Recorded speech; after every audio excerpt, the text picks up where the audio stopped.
इस कार्यक्रम के पुण्यार्चक हैं स्वर्गीय श्रीमान सेठ माणिकलाल उगरचंद शाह एवं स्वर्गीय श्रीमती विमल श्री माणिकलाल शाह की पुण्य स्मृति में पुत्र पुत्रवधू पौत्र पौत्री बेटी दामाद एवं समस्त शाह परिवार।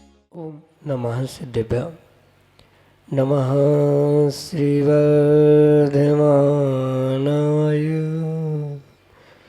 निर्धूतकलिलात्मने सालोकानां त्रिलोकानां यद्विद्यादर्पणायते यद्विद्यादर्पणायते। पंच परमेष्टि भगवान की परम पूज्य आचार्य भगवंत गुरुवर विशुद्ध सागर जी मुनि महाराज जी की परम पूज्य मुनि श्री सुप्रभ सागर जी महाराज जी की समीचीन विकल्पों का सम्यक समाधान, सम्यक ज्ञान की वह चिर परिचित अनूठी विधा जो निश्चित ही हमारे मन के विकल्पों को शांत करके और हमें निर्विकल्पता की ओर ले जाने वाली है। और वही मन की निर्विकल्पता आत्मा का वास्तविक स्वभाव है।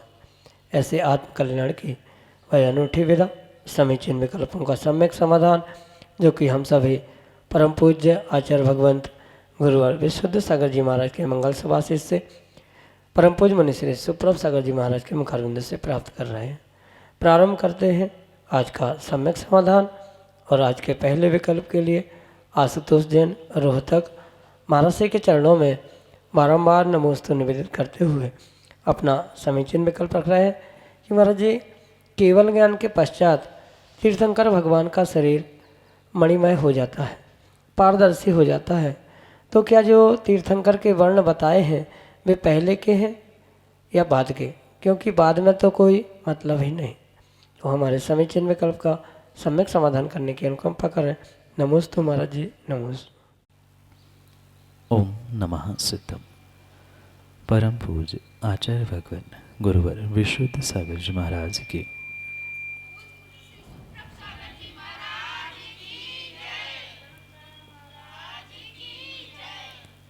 जो तीर्थंकर भगवंतों के शरीर के वर्णों का व्याख्यान आगम में प्राप्त होता है, वहाँ उनके उस शरीर के वर्ण रंगों को समझते हुए ये विवेक रखने की आवश्यकता है कि जो वह रंग कहे है, चाहे वह काला हो, हरा हो या अन्य भी जो रंग कहे है, वहाँ जैसे काला कलूठा रंग होता है डामर जैसा, ऐसा उनका शरीर नहीं होता। या लाल रंग कहा है, हरा रंग भी कहा है, तो पेड़ के पत्तों जैसा हरा या खून जैसा लाल, ऐसा बिल्कुल वैसा ही रंग शरीर का नहीं होता। अपितु शरीर की जो आभा होती है, प्रभा होती है, वह हल्की सी लाल, पीली, हरी, काली, नीली आदि आदि भिन्न वर्ण की होती है। इसलिए पहले तो ये स्पष्ट समझने की आवश्यकता है कि जो ये वर्ण कहे हैं ये मात्र शरीर की आभा रूप है। सामान्य रूप से जो व्यक्ति को कहा जाता है कि ये पीत वर्ण का है या सफ़ेद है, गोरा है, सांवला है, बिल्कुल ऐसी ऐसी कुछ छटाएं उस शरीर के वर्ण की, शरीर की रंग की हुआ करती। और ये पूर्ण रूप से केवल ज्ञान के पूर्व की अपेक्षा से ही कहा जाता है कि तीर्थंकर भगवंतों का अमुक वर्ण है, अमुक नहीं है। क्योंकि बाद में जो तीर्थंकर भगवान केवल ज्ञान आदि को प्रकट करते हुए समोषण में विराजमान होते हैं, वहाँ उनका जो शरीर है वह परम औदारिक शरीर बनता है। भले ही ये कहा जाता है कि मणिमय है, मणिमय जैसा है, पारदर्शी है, पर वह भी बिल्कुल जैसे स्फटिक मणि पारदर्शी है या कांच पारदर्शी होती है, बिल्कुल ऐसा भी नहीं बनता है। पर जैसा ये औदारिक सामान्य शरीर है वैसा भी नहीं बचता है। इसमें जितने भी जीव आदि आदि थे वे सब नष्ट होते हुए परम औदारिक वह तेज पुंज ऐसा शरीर वहाँ पर निर्मित हो जाता है या वही शरीर उस रूप परिणत होता है। इसलिए अवश्य समझे कि जो वर्ण सामान्य रूप से कहे गए हैं तीर्थंकर भगवंतों के, वह पूर्ण रूप से केवल ज्ञान की पूर्व की अवस्था में स्पष्ट दिखते हैं। बाद में केवल ज्ञान प्रकट होने पर वह आभा नष्ट नहीं होती। शरीर भले ही परम औदारिक बन रहा है, मणिमय जैसा चमक रहा है, कंचन जैसा चमक रहा है, पर फिर भी वहाँ हल्की हल्की वैसी आभा बिल्कुल शरीर के निमित्त से बनी ही रहती है। पहले भी काला वर्ण यानी काला कलूठा नहीं होता, वह काली आभा होती है। ऐसा ही परम औदारिक यानी केवल ज्ञान के बाद भी किंचित उसकी आभा होती है। जैसे रत्नों में भी आपने देखा होगा कि सभी रत्न एक रंग के नहीं होते हैं। कोई सफ़ेद होता है, कोई हल्के पीले रंग का, कोई डार्क पीले कलर का, लाल आदि का। तो जैसी उसकी शेड होती है बिल्कुल ऐसी ही शरीर की आभा भी होती है। मुख्य रूप से पहले वह विशेष रूप से समझ में आती है, बाद में जब परम औदारिक केवल ज्ञानी भगवंतों का शरीर बनता है वहाँ वह स्पष्ट रूप से शरीर पूर्ण रूप से वैसा औदारिक ना बचने के कारण विशेषता नहीं समझ में आए, पर किंचित छटा वही उसी रंग की वहाँ अवश्य ही बनी रहती है, चाहे शरीर पहला हो चाहे बाद में हो। जैसे ही वे अशरीरी सिद्ध भगवान बनते हैं वहाँ उनकी कोई भी शरीर ही नहीं बचा, नाम कर्म ही नहीं बचा, उसके कारण से कोई वर्ण कोई छटा कुछ भी वहाँ शेष नहीं बनती। पर तीर्थंकर अरिहंत जब तक है तब तक परम औदारिक में भी और उसके पहले औदारिक शरीर में भी उन रंगों की छटा किंचित किंचित अंशों में बनी रहती है। यही आपके लिए सम्यक समाधान। अरिहंत विहार कॉलोनी विदिशा मध्य प्रदेश से श्रीमती ममता जी महाराज श्री के चरणों में बारंबार नमोस्तु निवेदित करते हुए अपना समीचीन विकल्प रख रहे हैं कि महाराज जी, मेरे मन में हमेशा चिंतन रहता है कि मैं कौन हूँ, कहाँ से आया हूँ और मुझे कहाँ जाना है। तो अब मुझे आगे अच्छा क्या करना चाहिए जिससे कि सिद्धत्व की प्राप्ति हो। हमारे समीचीन विकल्प का सम्यक समाधान करते हुए हमारा मार्गदर्शन करने की अनुकंपा करें।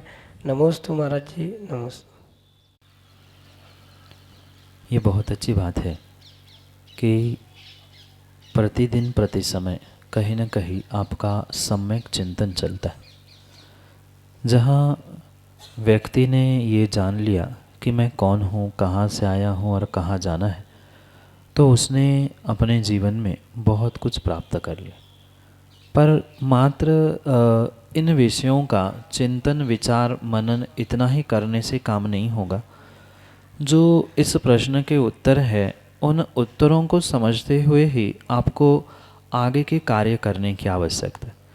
क्योंकि चिंतन में मात्र यही आप सोचते रहे, विचार करते रहे, मैं कौन हूँ, कहाँ से आया, कहाँ जाना है, इसके उत्तर अगर आपको पता नहीं है तो कभी भी आप जीवन के अच्छाई के लिए श्रेष्ठतम कोई कार्य कर ही नहीं सकते।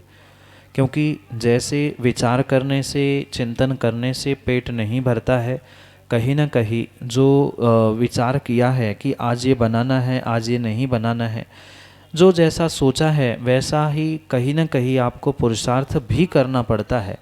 ऐसे ही जो ये 3 प्रश्न हैं, कौन हूँ, कहाँ से आया, कहाँ जाना है, इसका उत्तर भी कहीं ना कहीं हमें सम्यक प्रकार से अपने भीतर से ही प्राप्त करने की आवश्यकता है। ये जब निर्णय होगा चिंतन के साथ कि मैं एक आत्मा हूँ, निगोद से निकला हूँ और सिद्धालय मुझे जाना है, ये जब जहाँ जैसे ही निर्णय होगा अपने आप आपका पुरुषार्थ उस सिद्ध अवस्था के लिए अवश्य ही होगा। क्योंकि सिद्ध बनने के लिए, मोक्ष प्राप्त करने के लिए कहीं न कहीं मोक्ष मार्ग पे चलना भी आवश्यक है। और मोक्ष मार्ग पर चलने के लिए कहीं न कहीं जो अनादि के जो कुसंस्कार, कषाय, अविरति, प्रमाद, मिथ्यात आदि जो भी आश्रवबंध के भी हेतु कहे हैं, उनको भी कहीं न कहीं नियम से हमें छोड़ना होगा, दूर करना होगा, तभी वह श्रेष्ठतम कार्य सिद्धत्व की प्राप्ति आदि के लिए होना संभव है। इसलिए जैसे ही आप ये प्रश्नों के बारे में चिंतन करते हैं, कभी कभार उनके उत्तरों के बारे में भी चिंतन करें कि मैं आत्मद्रव्य हूँ और निगोद से आया हूँ, क्योंकि अनादि से जो ये आश्रव बंध आदि आदि के निमित्त से संसार में भ्रमित होता रहा, और अब मुझे सिद्धत्व की ओर जाना है, मुक्ति की ओर जाना है, मोक्ष की ओर जाना है, तो मोक्ष का मार्ग प्राप्त करना है। और मोक्ष मार्ग प्राप्त करने के लिए सबसे पहला साधन है सम्यक दर्शन, और सम्यक दर्शन को प्राप्त करने के बाद सम्यक ज्ञान, सम्यक चारित्र के माध्यम से ही आप उस सिद्धत्व की या मोक्ष की सिद्धि प्राप्ति कर सकते हैं। इसलिए प्रश्नों के चिंतन के साथ आप उत्तरों का भी चिंतन करें कि मैं आत्मद्रव्य हूँ, उसको प्राप्त कैसे करूँ, उसको प्राप्त करने के लिए मुझे जो सिद्धालय जाना है उसके लिए मुझे मोक्ष मार्ग पे चलना है, तो साक्षात रत्नंत्र धारण कर पाए नहीं कर पाए, आरिका बन पाए, मुनि बन पाए नहीं बन पाए, पर कम से कम श्रावक बनने का प्रयास करें, क्योंकि श्रावक मात्र कुल में जन्मने से नहीं होता। कहीं ना कहीं श्रावक के व्रतों को धारण करना, 11 प्रतिमाएं जो कही है उन 11 प्रतिमाओं को, 12 व्रतों को, 5 अणुव्रतों को, या कुछ नहीं बन रहा है तो कम से कम अष्टमूल गुण धारण करते हुए, सम्यक आचरण धारण करते हुए सम्यक दृष्टि बनने का पुरुषार्थ तो अवश्य ही करना पड़ेगा।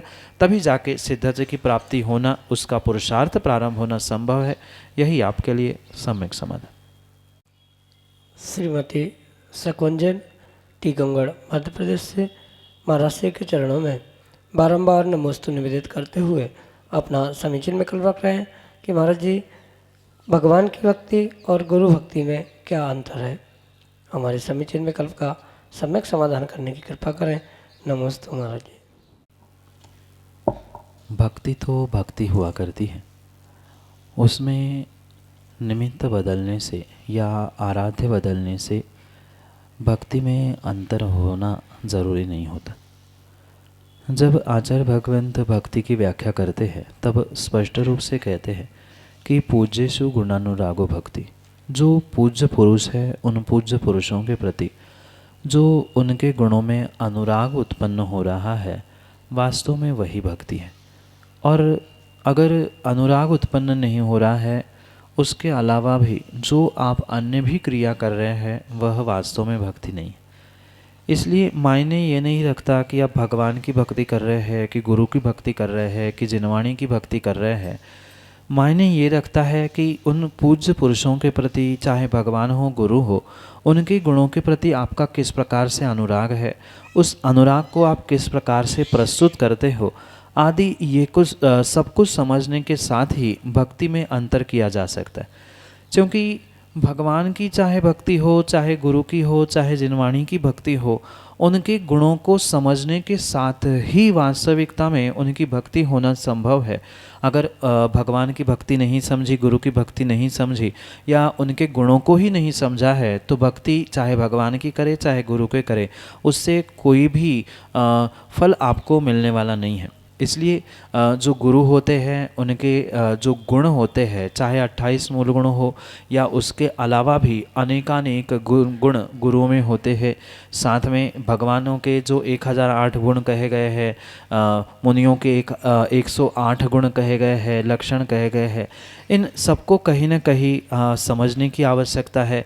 किस प्रकार से निर्ग्रंथ गुरु साधना करते हैं, किस प्रकार से निर्ग्रंथ गुरु साधना करके भगवान बने हैं, ये सब कुछ समझते हुए ही अगर उनके गुणों में अनुराग किया जा रहा है तो ही वास्तव में वह भक्ति का स्वरूप, भक्ति का रूप हो सकता है। अन्यथा वह भक्ति भक्ति ही नहीं है जहाँ गुणों से अनुराग नहीं है। इसलिए चाहे भगवान की हो, गुरु की भक्ति हो, उससे कोई भी फर्क नहीं पड़ता है। भगवान और गुरु की भक्ति अनुराग से साथ होनी चाहिए। गुणों के प्रति अनुराग होना यही भक्ति है। किसी के प्रति भी हो सकती है। मुख्य रूप से ये समझने की आवश्यकता है कि मोह, कषाय आदि को छोड़ते हुए जो किंचित अनुराग यानी उनके गुणों को प्राप्त करना, उनके प्रति श्रद्धा रखना कि यही इस संसार के श्रेष्ठतम गुरु और भगवान है आदि समझते हुए अगर आप अनुराग करते हुए कार्य करेंगे तो नियम से वह भक्ति के अंतर्गत आएगा। उसमें कोई बहुत बड़ा अंतर नहीं है। यही आपके लिए सम्यक समाधान। विवेक जैन रानीपुर उत्तर प्रदेश से अगले समीचीन विकल्प के लिए। मैं विवेक जैन रानीपुर से, यह शंका है मेरी कि मैं रोज़ सुबह जो है 10 बजे 10:30 बजे तक मंदिर जाता हूँ और मुझे भूख लगती है, तो मैं खाने के पहले कुछ मतलब मैं अभिषेक करने के पहले कुछ खा सकता हूँ कि नहीं? यदि कुछ खा लूँ, नाश्ता वगैरह कर लूँ तो कोई दिक्कत है क्या? ये क्वेश्चन मैं पूछना चाहता हूँ। कायदा तो यही था कि श्रावक को बिना खाए पिए ही भगवान के मंदिर में पहुंचना चाहिए। मात्र इतनी आज्ञा आचार्यों ने दी है कि भगवान के मंदिर में दर्शन करने के लिए, अभिषेक पूजा करने के लिए जाने से पूर्व आप मुख शुद्धि, जिसे सामान्य भाषा में कुल्ला कह सकते हैं, उतनी करने की श्रावकों को अवश्य आज्ञा है। बिना मुख शुद्धि, बिना कुल्ला किए श्रावक मंदिर, भगवान, गुरु आदि के पास श्रावकों को नहीं जाना चाहिए। इतने ही अंशों में अगर मुख में आप जल आदि ग्रहण कर रहे हैं तो उसमें कोई दोष नहीं है, पर भगवान का अभिषेक करने के पूर्व, पूजा करने से पहले, दर्शन आदि करने से पहले कुछ खा पी के चाय नाश्ता आदि करते हुए पहुंचना ये किसी भी प्रकार से उचित है ही नहीं है। क्योंकि जब तक पूर्ण रूप से मुख की शुद्धि नहीं है तब तक भगवान को स्पर्श करना, अभिषेक करना ये उचित नहीं माना जाता। इसलिए कम से कम प्रातः के समय में जब अभिषेक पूजा आदि होती है, उन समयों में तो कम से कम आपको खाना पीना या बाहर की सामग्री, जैसे बहुत सारे लोग बाज़ार में नाश्ता करके आ जाते हैं, अभक्ष खा लेते हैं और पुनः कुल्ला करके भगवान का अभिषेक करने या महाराज को आहार देने आदि पहुंचते हैं, तो ये आगम के परिप्रेक्ष्य में उचित कार्य नहीं है। हाँ, क्वचित कदाचित कुछ विषमताएं है, किसी को कुछ दवाई लेने बिना काम नहीं होता है, तो ऐसी उन विषम परिस्थितियों की बात अलग है। पर आप तो शायद युवा हैं, तो ऐसे युवाओं को कोई घंटे 2 घंटे की बात नहीं है कि 2-4 घंटे लग रहे हैं मंदिर में, कि बहुत समय लग रहा है। जब 10 साढ़े 10 बजे उठ के आप पहुंच रहे हैं तो 15-20 मिनट, आधा घंटा पहले जल्दी उठकर आप जल्दी मंदिर जाके जल्दी आके 10 बजे पुनः घर में भी नाश्ता, भोजन या सब कुछ कर सकते हैं। इसलिए ये विवेक के साथ कार्य करने का प्रयास करें कि पूर्ण पुरुषार्थ आपका खाली पेट ही भगवान के मंदिर दर्शन, पूजा, अभिषेक आदि करने के लिए पहुंचने की व्यवस्था करनी चाहिए। क्वचित कदाचित किन्हीं कारणों में, जैसे बड़े अनुष्ठानों में या वार्षिक ऐसे कुछ समय होते हैं, अनंत चतुर्दशी आदि के समय में, कि दोपहर के समय में भी या शाम के समय में भी अभिषेक पूजन आदि होता है, तो वह कुछ विशेष दिनों की बात अलग है, विशेष परिस्थितियों की बात अलग है। इनको हम रोज़ का रूटीन या रोज़ की व्यवस्था नहीं बना सकते कि तब हम पर्युषण में अंतिम दिन अनंत चतुर्दशी को कर सकते हैं। किसी विधान पंच कल्याणक में अगर दोपहर में शाम को भोजन के बाद पुनः शुद्धि करके अभिषेक आदि कर सकते हैं, तो रोज़ करने में क्या दोष है? रोज़ कर रहेंगे तो कहीं ना कहीं वह आपका प्रमाद है, और प्रमाद से आपको नियम से ही दोष लगेगा। सामान्य रूप से आप ये कर सकते हैं कि बहुत शीघ्रता से आप जल्दी उठते हुए, जल्दी भोजन आदि करके या अपने कार्य से निवृत्त होते हुए फिर आप मात्र दर्शन करने चले जाना, पर भगवान का अभिषेक पूजा आदि करना है, तो ये विश्वास मानना आपको खाली पेट ही जाना श्रेष्ठतम है। विशेष पुण्य की प्राप्ति उतने विशेष द्रव्य, भाव, शरीर आदि आदि की शुद्धि से ही मिलेगी। कुछ विषमता, परिस्थिति, स्वास्थ्य, मौसम या अनुकूलता आदि आदि कुछ बहुत विषमता हो तो बात अलग है, पर उसे सामान्य रूटीन बनाकर पहले खा पी कर फिर मंदिर पहुंचना, अभिषेक करना, ये आगम के परिप्रेक्ष्य में प्रतिदिन करना उचित नहीं है। यही आपके लिए सम्यक समझ। रानी जैन, भानपुर, उत्तर प्रदेश से अगले समीचीन विकल्प के लिए। नमोस्तु महाराज जी, नमोस्तु नमोस्तु। महाराज जी, मेरा प्रश्न यह है कि आदिनाथ भगवान को निरंजना का नृत्य देखकर बैराग हुआ था, और फिर नेमिनाथ भगवान को जानवरों की आवाज़ सुनकर बैराग उत्पन्न हुआ था, तो शांतिनाथ भगवान को कैसे बैराग गाया था? इस प्रश्न का सम्यक समाधान कीजिए। नमोस्तु महाराज जी, नमोस्तु महाराज जी, नमोस्तु। कोई दर्पण देख विरक्ति, कोई मृतक देख वैरागी, बिन कारण दीक्षा ले वह पूर्व जन्म का त्यागी। ऐसे जो भजन की पंक्तियां हैं, उनको समझते हुए ही हमें विशेष पुण्यात्मा जीवों के वैराग्य के निमित्तों को और कारणों को भी समझने की आवश्यकता है। ये ज़रूर है कि कहीं न कहीं कुछ अंतरंग बहिरंग निमित्त जीवों को वैराग्य धारण करने के लिए अवश्य ही मिलते हैं, पर यह भी ज़रूरी नहीं है कि प्रत्येक तीर्थंकर भगवान को या प्रत्येक दीक्षा लेने वाले उस दीक्षार्थी को कोई बहुत बड़ा बहिरंग रूप से निमित्त मिल जाए। वहाँ जो आदिनाथ भगवान के विषय में भी व्याख्यान मिलता है, वहाँ साक्षात कोई नीलांजना उपस्थित नहीं हुई थी। वह स्वधर्म के द्वारा वैराग्य उत्पन्न कराने के लिए ये बुद्धिपूर्वक निमित्त उपस्थित किया गया था।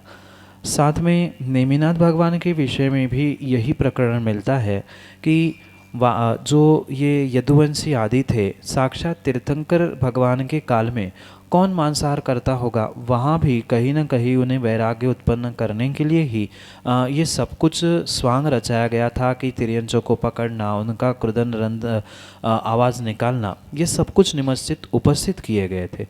ऐसे कई सारे तीर्थंकर भगवान हैं और कई सारे अन्य भी सामान्य केवली और सिद्ध बने हैं जिनके विषय में कोई विशेष निमित्त प्राप्त नहीं होते। कुछ तीर्थंकर भगवान मात्र अपने एक सर के सफ़ेद बाल को देखकर वैराग्य को प्राप्त हो गए। किन्हीं को तो मात्र जन्मदिन के विवाहोत्सव के उस सजावट को देखकर पूर्व जन्म की याद आई, जाति स्मरण हुआ और उन्होंने वैराग्य धारण कर लिया। ऐसे अनेकानेक निमित्त जब सामने आते हैं तभी जाकर जीवों को वैराग्य होता है। पर ये निमित्त बहिरंग रूप से बाहर कुछ भी हो, पर अंतरंग में जैसे ही कर्मों का चारित्र मोहनी आदि का उपशम क्षयोक्षम प्राप्त होता है, जीव वैराग्य को प्राप्त करता है। ये मुख्य निमित्त अंतरंग हुआ करता है और बहिरंग निमित्त सबके लिए अलग अलग होते हैं। जैसे कि पंक्तियों में अभी हमने कहा कि कोई दर्पण देख विरक्ति, किसी को दर्पण को देखकर ही विरक्ति होती है, तो शांतिनाथ भगवान के भी विषय में ऐसा ही प्रकरण आता है कि उन्हें दर्पण को ही देखकर विरक्ति हुई। बाकी कब कहाँ कैसे उन्होंने दर्पण में क्या देखा, उन्हें दर्पण में किस प्रकार से क्या हुआ, वह आप तो साक्षात बानपुर में उस शांतिनाथ भगवान के पंचकल्याणक में देखकर प्रत्यक्ष उसका नाटकीकरण देखकर उसका आनंद ले सकते हैं। यही आपके लिए सम्यक समाधान। ब्यूटी जैन, बानपुर, उत्तर प्रदेश से अगले समीचीन में कल्प करें। दोनों मुनिराजों के चरणों में नमोस्तु नमोस्तु नमोस्तु। मेरा प्रश्न यह है कि हमें बचपन से सिखाया गया है देव दर्शन विधि में कि मंदिर में खाने पीने की वस्तु नहीं ले जानी चाहिए, पर अधिकतर लोग वो पूजन करते हैं तो काजू किशमिश का यूज़ करते हैं, तो फिर क्या उसमें दोष नहीं लगता है क्या? कृपया मेरे समीचीन विकल्प का सम्यक समाधान करें। नमोस्तु महाराज। देवदर्शन विधि ही नहीं अपितु श्रावकों के प्रत्येक कर्तव्यों में विवेक रखने की आवश्यकता है। जहाँ आचार्य भगवंतों ने ये कहा है कि देवदर्शन विधि आदि में मंदिर जी में खाने पीने की सामग्री नहीं ले जाना, वहाँ खाने पीने की सामग्री से मतलब जो हम भगवान को चढ़ाने के लिए ले जा रहे हैं उससे अभिप्राय नहीं था, अपितु उसके अलावा जो खाने पीने की सामग्री वर्तमान में बहुत सारे जीव जो फास्ट फूड के पैकेट्स ले जाते हैं या अन्य भी खाने के अभिप्राय से वहाँ नहीं ले जाना चाहिए। क्योंकि भगवान को द्रव्य चढ़ाते हुए आचार्य भगवंतों ने ये भी स्पष्ट रूप से कहा है कि जितनी उत्कृष्ट से उत्कृष्ट द्रव्य सामग्री आप वहाँ ले जा सकते हैं चढ़ाने के लिए, उतना उत्कृष्ट से उत्कृष्ट पुण्य आपके अपने भावों के साथ द्रव्य की विशुद्धि के साथ मिलेगा।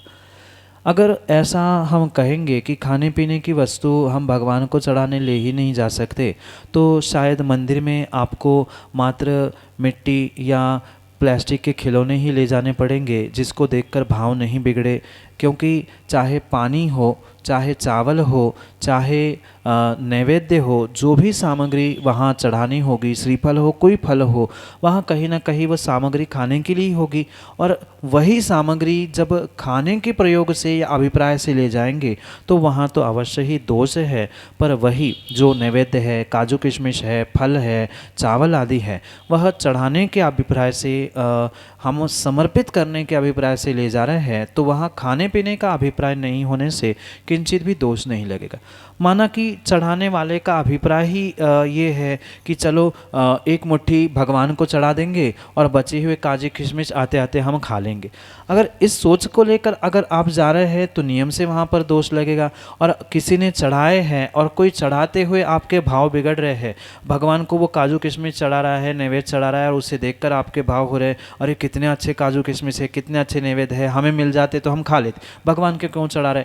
अगर ऐसा कोई भी अभिप्राय या ऐसा कोई भी विचार आपके मन में भी आ रहा है, चढ़ाने वाले के मन में या देखने वाले के भी मन में आ रहा है, तो नियम से वहाँ पर दोष लग रहा है। पर हम भगवान को समर्पित करने जा रहे हैं। उत्कृष्ट से उत्कृष्ट द्रव्य से ही भगवान की पूजा की जाती है, इसलिए काजू किशमिश हो या उससे भी अच्छे से अच्छी सामग्री आप वहाँ चढ़ा रहे हैं तो उसमें दोष नहीं है। फिर तो भगवान के सामने हम चावल भी नहीं चढ़ा सकते हैं, क्योंकि वो भी खाने की ही सामग्री है। पर वहाँ अभिप्राय खाने का पीने का नहीं है, मात्र चढ़ाने का अभिप्राय है। फिर पीने का है तो पानी भी नहीं हम चढ़ा सकते हैं। इसलिए ये अवश्य समझे, ये विवेक के साथ कार्य करने की आवश्यकता है। दोष द्रव्यों में नहीं है, दोष आपके अभिप्राय में है, आपकी सोच में है, आपके विचार में।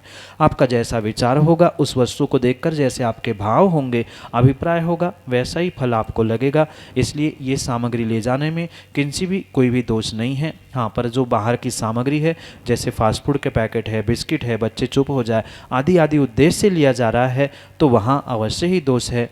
यही आपके लिए सम्यक समाधान। जय जन बंधु, हम सब लाभ ले रहे थे लोकप्रिय कार्यक्रम सम्यक समाधान का। प्रतिदिन कार्यक्रम का प्रसारण ठीक 4 बजे आदिनाथ टीवी चैनल के माध्यम से होता है एवं 5:13 पे यूट्यूब चैनल सुप्रवाच के माध्यम से होता है। अगर आप घर बैठे अपने विकल्प हम तक पहुंचाना चाहते हो तो हमारा व्हाट्सएप का नंबर 8707548811 नंबर आप नोट कर सकते हैं।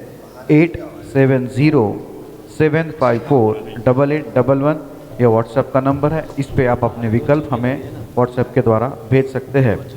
आने वाले 28 तारीख से बानपुर अतिशय क्षेत्र क्षेत्रपाल जी में मुनिश्री संघ के सानिध्य में एक भव्य गजरत पंचकल्याणक महोत्सव का आयोजन होने वाला है। आप सभी लोग उस कार्यक्रम का प्रसारण यूट्यूब चैनल सुप्रवाच के माध्यम से देख सकते हैं एवं साक्षात वहाँ उपस्थित होकर मुनिश्री के प्रवचन एवं गजरत फेरी का आनंद भी ले सकते हैं। 2:30 पे आदिनाथ टीवी चैनल के माध्यम से भी मुनिश्री के प्रवचन का प्रसारण होता है। आप सब लोग घर बैठे आदिनाथ टीवी के चैनल माध्यम से भी मुनिश्री के प्रवचन का लाभ ले सकते हैं। मुनिश्री के चरणों में कोटिशा नमोस्तु करते हुए आज के इस कार्यक्रम को यही पे विराम देते हैं। नमोस्तु नमोस्तु नमोस्तु। इस कार्यक्रम के पुण्यार्जक थे स्वर्गीय श्रीमान सेठ माणिकलाल उगरचंद शाह एवं स्वर्गीय श्रीमती विमल श्री माणिकलाल शाह की पुण्य स्मृति में पुत्र पुत्रवधू, पौत्र पौत्री, बेटी दामाद एवं समस्त शाह परिवार।